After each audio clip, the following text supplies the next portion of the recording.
वालेकुम। उम्मीद करता हूँ तमाम दोस्त खैरियत से होंगे। आज आप लोगों की खिदमत में नई वीडियो लेकर हाजिर हुए हैं। तो आज आप लोगों को बहुत ही मज़ेदार और लजीज पेड़ियाँ आलू बनाकर दिखाएंगे। तो जिन दोस्तों ने अभी तक हमारे YouTube channel mister dot food 78 को सब्सक्राइब नहीं किया वो जल्दी से सब्सक्राइब कर दें ताकि हमारी हर नए आने वाली वीडियोज़ का नोटिफिकेशन बर वक्त आप लोगों को मिलता रहे। तो बिना टाइम वेस्ट किए हम लोग चलते हैं वीडियो की तरफ। बिस्मिल्लाहिर्रहमानिर्रहीम। हमने इसके अंदर घी ऐड कर दिया। हमने इसके अंदर थोड़ी सी हल्दी ऐड की थी इस घी के अंदर। माशाल्लाह सुभान अल्लाह। अब हमने इसके अंदर एक प्याज ऐड करना है बड़ा सा। बिस्मिल्लाहिर्रहमानिर्रहीम। स्टेप बाय स्टेप आप लोगों को गाइड करेंगे, वीडियो को कहीं से स्किप मत करना। माशाल्लाह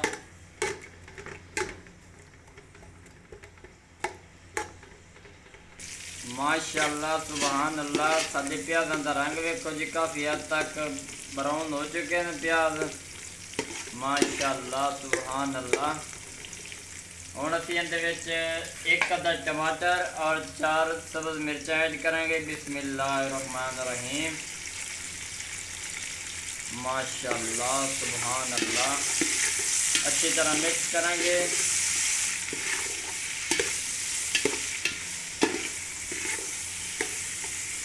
माशाल्लाह।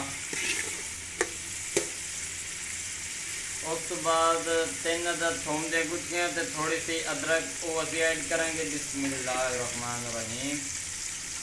माशाल्लाह।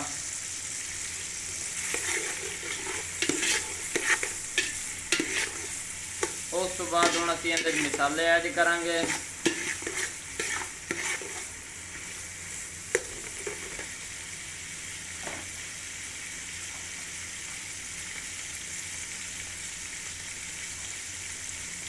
अद्धा चम्मच असा गरम मसाले का पाउडर ऐड किया। अद्धा चम्मच खुश्क धनिया का पाउडर। थोड़ी जी हल्दी, पहले भी असी थोड़ी जी हल्दी विच ऐड की हुई थी घी। उस तो बाद लाल मिर्च का पाउडर। अद्धा चम्मच पिठी हुई मिर्च का पाउडर। अद्धा चम्मच नमक का। माशाल्लाह सुभान अल्लाह। बड़ी अच्छी खुशबू आती पई। अल्लाह पाक तुहाडे खाने ज़ायके च बरकत फरमावे।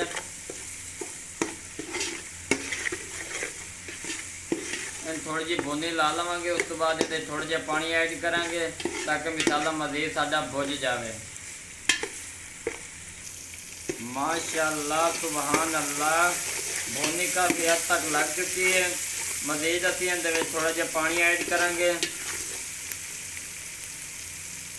बिस्मिल्लाहिर्रहमानिर्रहीम। अद्धा गिलास है लगभग साढ़े को पानी का असी वो ऐड किया ताकि साडा मसाला होर अच्छा तैयार हो जाए। जितनी मज़ेदार ग्रेवी होगी उतने मज़ेदार साडा सलन तैयार होगा। तो कोशिश करें साडी मुकम्मल सपोर्ट करें, साडी वीडियो आखिर तक ज़रूर विख्या। माशाल्लाह। हुण असीं थोड़ा जिहा होर पकावांगे। उस तो बाद असीं अंदर सब्ज़ी ऐड करांगे। माशाल्लाह सुभान अल्लाह। काफ़ी हद तक मसाला साडा तैयार हो चुका, भुनी भी लग गई है नू अच्छी तरह। हुण असीं अंदर सब्ज़ी ऐड करांगे।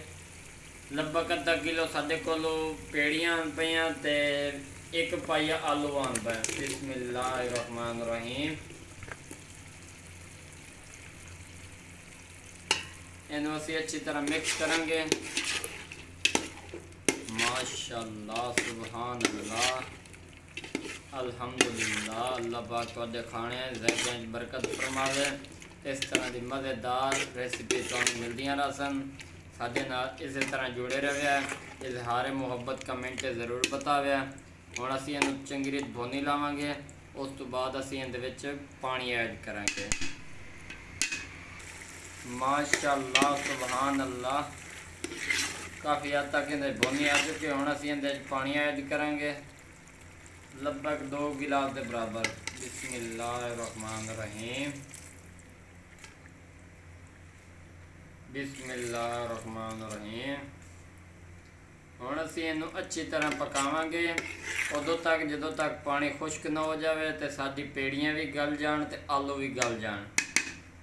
माशाल्लाह। स्टेप बाय स्टेप गाइड करेंगे तुहानू।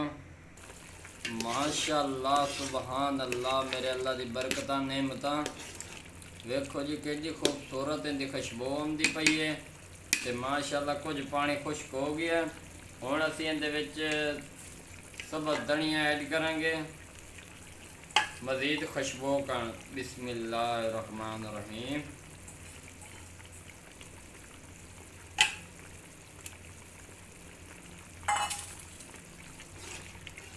इन्होंने असी अच्छी तरह मिक्स करेंगे। माशाअल्लाह सुबहान अल्लाह।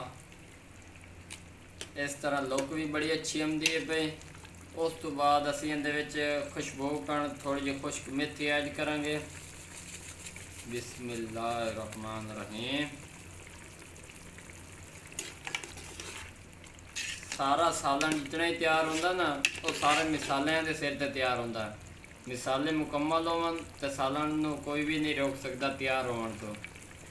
असी हुणे पानी सारा खुश्क करेंगे। उस तो बाद अगे मज़ीद तुहानूं विखावांगे।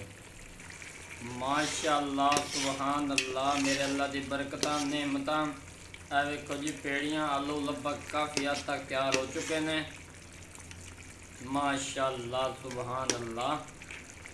मज़ीद थोड़ा जिहा होर पकावांगे तो फिर असीं इहनूं उतार देंगे। माशाअल्लाह सुबहान अल्लाह मेरे अल्लाह दी बरकतां नेमतां। लगभग सादा सालन तैयार हो चुका है। पेड़ियां आलू। बिस्मिल्लाहिर्रहमानिर्रहीम। माशाअल्लाह मेरे अल्लाह दी बरकतां नेमतां।